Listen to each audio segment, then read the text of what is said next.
સુરતમાં વરાછા વિસ્તારમાં એક ઘટના પ્રકાશમાં આવી હતી, જ્યાં થોડા દિવસ પહેલા હત્યા થઈ હતી. જે હત્યાનો મામલો સામે આવ્યો હતો, જેમાં સુરત ક્રાઇમ બ્રાન્ચે હત્યાનો ભેદ ઉકેલી કાઢ્યો છે. બાઇક ઓવરટેક કરવા બાબતે આ હત્યા કરવામાં આવી હતી, જેમાં ક્રાઇમ બ્રાન્ચે 3 હત્યારાની ધરપકડ કરી છે. ચપ્પુના ઘા ઝીકી આ હત્યા કરવામાં આવી હતી, જેમાં જેનિશ ચૌહાણ નામના યુવકની હત્યા કરવામાં આવી હતી. હાલ ક્રાઇમ બ્રાન્ચ દ્વારા ડેની, વિમલ અને ઉત્તમની ધરપકડ કરી આગળની વધુ કાર્યવાહી હાથ ધરવામાં આવી છે.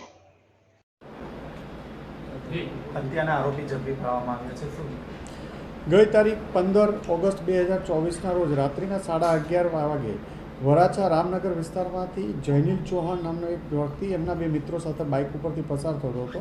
એમની આગળના ભાગમાં એક મોટરસાઇકલ અને એક એક્ટિવા બંને સરપાકારે ચલાવતા હોય, જેથી જયનીલે 3થી એની પાછળ હોર્ન કન્ટિન્યુ વગાડ્યા હોય. આ બાબતે સામાન્ય આવી નજીવી બાબતમાં ઝઘડો કરી જયનીલના લોકોએ માર્યો અને એમાંથી એક કિસ્સાને જયનીલના ગળાના ભાગે તથા સાથળના ભાગે ચપ્પુ મારી દેતા જયનીલનું મૃત્યુ સારવાર દરમિયાન નીપજ્યું હતું. જે બાબતે વરાછા પોલીસ સ્ટેશનમાં વણશોધાયેલ ખૂનનો અનડિટેક ખૂનનો ગુનો દાખલ કરવામાં આવ્યો હતો. ક્રાઇમ બ્રાન્ચ, વરાછા પોલીસ વગેરે આ ગુનાની તપાસમાં રાખેલા હતા. દરમિયાનમાં ક્રાઇમ બ્રાન્ચના પોલીસ ઇન્સ્પેક્ટર મોદી સાહેબ અને પીએસઆઈ ધનગઢ અને હેડ કોન્સ્ટેબલ યોગેન્દ્રસિંહને એક બાતમી મળી હતી કે આ ગુનામાં સંડોવાયેલ વિમલ, ધનજીભાઈ કલસરિયા, ઉત્તમ તળવિયા અને ડેનિશ સુરતી સંડોવાયેલા. જે આધારે આ લોકોને ભાવનગરથી લાવી પૂછપરછ કરતા એ લોકોએ ખૂનનો ગુનો કબૂલેલો હોય, જે અનુસારે એમને ધરપકડ કરવામાં આવી છે અને આગળ વધુ તપાસ અર્થે વરાછા પોલીસ સ્ટેશન સોંપવામાં આવશે. આ તમામ જે 3 માણસો પકડાયેલા છે એમના વિરુદ્ધ અલગ અલગ ગુનાઓ નોંધાયેલા છે. રાયોટિંગ, હથિયાર ધારાના વેપન, આપણે ચપ્પુ સાથે પકડાયેલાના ભૂતકાળમાં અમરોલી અને અલગ અલગ પોલીસ સ્ટેશનોમાં ગુનાહિત રેકોર્ડ 3 વ્યક્તિઓ ધરાવે છે.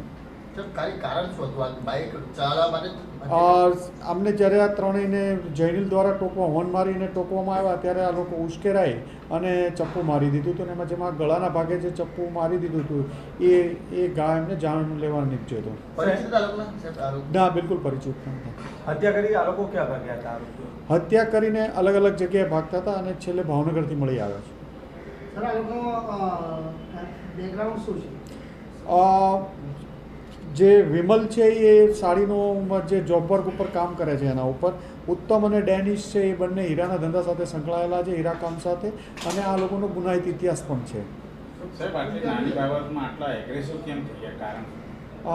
ઉશ્કેરાટમાં અત્યારે પ્રાથમિક દ્રષ્ટિએ ઉશ્કેરાટમાં કહે છે, પણ આ લોકોના પહેલાં પણ ઝઘડાના અને મારામારીના ગુનાઓ નોંધાયેલા છે. એટલે એક આવી ગુના કરવાની ટેવવાળા કહી શકાય. ઉત્તમ તળાવિયા અને ડેનિશ સુરતી વિરુદ્ધ પણ 307ના ગુના છે. વિમલ વિરુદ્ધ પણ મારામારી અને રાયોટિંગના ગુના વગેરે દાખલ થયેલા છે.